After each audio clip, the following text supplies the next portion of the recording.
Welcome to the Slop Farm. Enjoy the video. You start by locking your goalie archetype and adjusting sliders for realistic reaction and rebound control.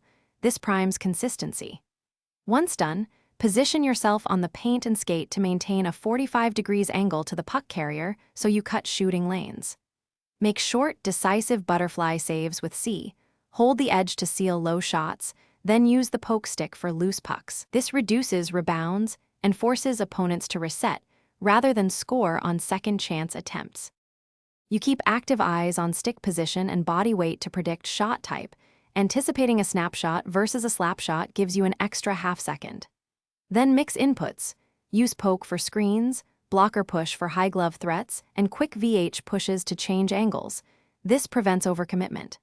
Make sure to conserve stamina by using short, efficient slides instead of full dives, because once your goalie tires, you'll see longer recoveries and more conceded rebounds in high-pressure sequences.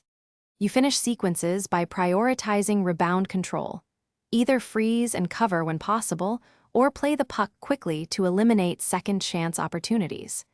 If you notice late reactions, make sure to tweak camera and sensitivity settings for better tracking and test changes in a practice session.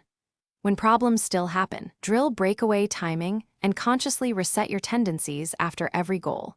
You need to unlearn bad habits immediately so that the next play starts with calm, correct positioning, and decision-making. Thanks for watching. Consider subscribing if we helped you today.